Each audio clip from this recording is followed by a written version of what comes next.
Bem, nosso estudo de hoje está no Evangelho de Mateus, capítulo 5, versículo 4, em que Jesus fala: Bem-aventurados que choram. Emmanuel comenta na lição 27 do livro Ceifa de Luz, Aflição e Tranquilidade. Bem-aventurados que choram, disse-nos o Senhor. Contudo, é importante lembrar que se existe aflição gerando tranquilidade, há muita tranquilidade gerando aflição. No limiar do berço, pede à alma dificuldades e chagas, amargores e cicatrizes, entretanto, recapitulando de novo as próprias experiências no plano físico, torna a concha obscura do egoísmo e da vaidade, enquistando-se na mentira e na delinquência. Aprendiz recusando a lição ou doente, abominando o remédio. Em quase todas as circunstâncias, o homem persegue a fuga que lhe adiará indefinidamente as realizações planejadas. É por isso que na escola da luta vulgar vemos tantas criaturas em trincheiras de ouro, cavando abismos de insânia e flagelação, dos quais se despenham além do campo material, e tantas inteligências primorosas engodadas na auréola fugaz do poder humano, erguendo para si próprio masmorras de pranto e envelhecimento que as esperam inflexíveis, transpondo o limite traçado na morte. E é ainda por essa razão que vemos tantos lares fugindo à bênção do trabalho e do sacrifício, a feição de oásis sedutores de imaginária alegria, para se converterem amanhã em cubículos de desespero e desilusão, aprisionando os descuidados companheiros que os povoam em teias de loucura e desequilíbrio na vida espiritual. Valoriza a aflição de hoje, aprendendo com ela a crescer para o bem, que nos burila para a união com Deus, porque o mestre que te propões a escutar e seguir, ao invés de facilidades no imediatismo da terra, preferiu, para ensinar-nos a verdadeira ascensão, a humildade da manjedoura, o imposto constante dos serviços aos necessitados, a incompreensão dos contemporâneos, a indiferença dos corações mais queridos e o supremo testemunho do amor em plena cruz da morte. Bem-aventurados que choram, porque serão consolados. Já está lá nas bem-aventuranças, do Sermão do Monte.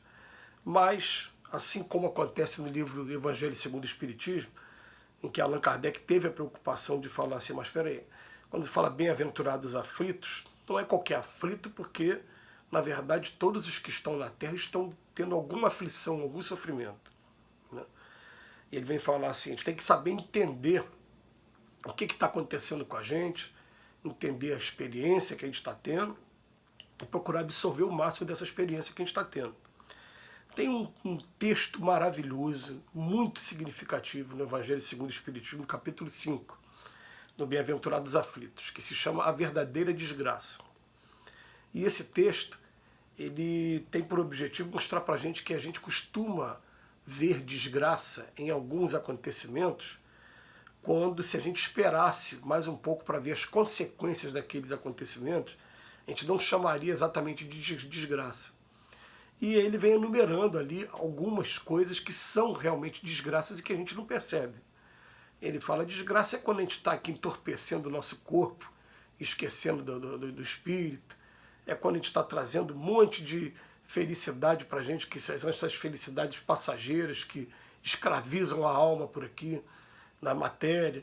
Ele vem fazendo uma enumeração de coisas. E muitas das coisas, às vezes, tiver uma tempestade, que ela está vindo simplesmente para poder limpar os miasmas, preparar o terreno, para daqui a pouco ter bastante abundância. Mas enquanto está acontecendo a tempestade, a gente chama aquilo de desgraça.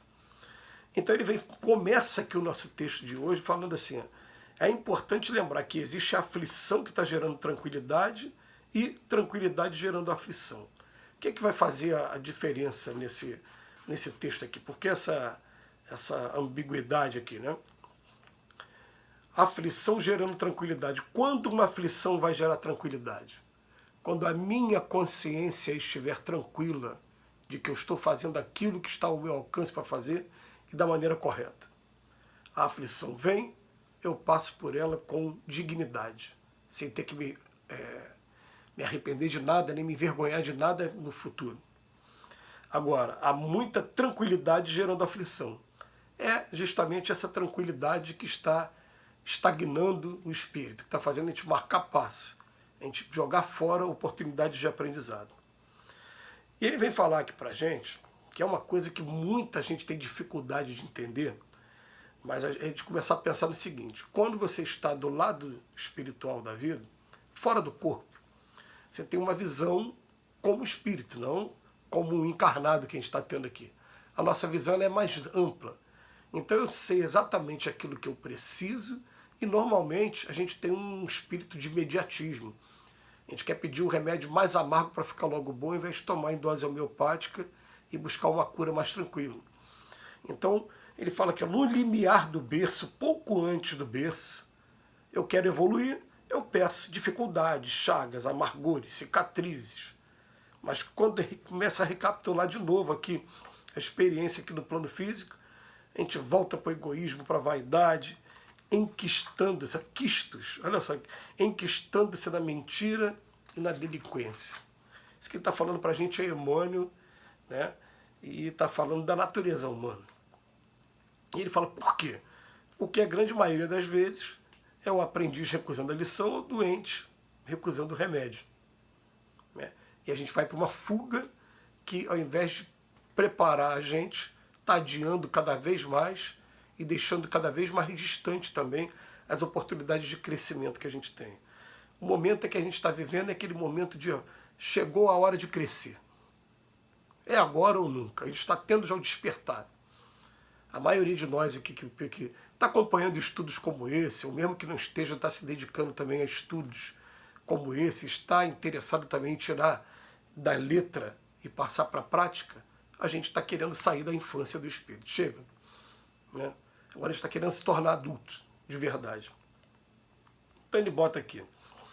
Nós vemos na escola da luta vulgar criaturas em trincheiras de ouro, cavando abismos de insânia e flagelação, nos quais se despenham além do campo material, e tantas inteligências também, né, que ficam engodadas na auréola fugaz do poder humano.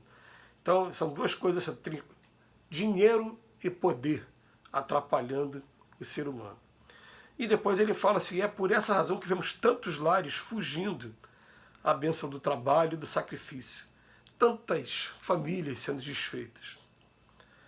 A afeição de oásis sedutores, de imaginária alegria, para se converterem amanhã em cubículos de desespero e desilusão. A gente sabe que tem famílias que se desfazem por motivos alheios à nossa vontade. Mas a gente vai sempre defender de que, a partir do momento que a gente constituiu uma família, tudo que a gente puder fazer, que tiver ao nosso alcance para manter essa família unida e para cumprir o nosso papel de educadores, né, poder estar colaborando de alguma maneira para a regeneração desse planeta a partir de nós mesmos, a gente deve fazer. Mas ele vem falar aqui, por conta do ouro e por conta do poder, muitos lares fogem à bênção do trabalho e do sacrifício e depois entram no desespero, na desilusão, aprisionando os descuidados companheiros que o povoam e tem de loucura, de desequilíbrio na vida espiritual. Isso é muito grave, e são muitos os relatos que são trazidos para a gente sobre esse ponto. E por isso que primeiro ele fala do poder, né, e do dinheiro, para depois falar que o primeiro prejudicado acaba sendo qual é a nossa missão primeira, é com o nosso lar, é com a nossa família. Então ele termina o texto falando para a gente, valoriza a aflição de hoje, aprendendo com ela a crescer para o bem, que nos burila para a união com Deus. Porque o mestre que te propões a escutar e seguir, ao invés de facilidades e no imediatismo da terra, ele em momento nenhum ele olhou para si mesmo. O tempo todo ele ficou olhando para o próximo. Foi o tempo todo renúncia. Em prol dos... Então ele bota aqui, humildade da manjedoura onde ele nasceu, um imposto constante de serviço a todo mundo necessitado. Eu não vim para ser servido, eu vim para servir. Incompreensão de todo mundo, indiferença dos corações mais queridos, principalmente no momento da traição, e o supremo testemunho do amor em plena cruz da morte. A gente está no momento que a gente está buscando Cristo de todas as maneiras que a gente puder. A gente sabe que é difícil, que está distante ainda da nossa natureza, que é um ser ainda que, né, demonstra-se muita evolução para o nosso quadro atual, mas alguma coisa a gente já consegue fazer, e se a gente consegue fazer alguma coisa, a gente consegue cada vez mais fazer. Então a gente começar a pensar assim, vale a pena a gente renunciar ao meu ego para me dedicar ao coletivo. Que Jesus nos abençoe hoje e sempre.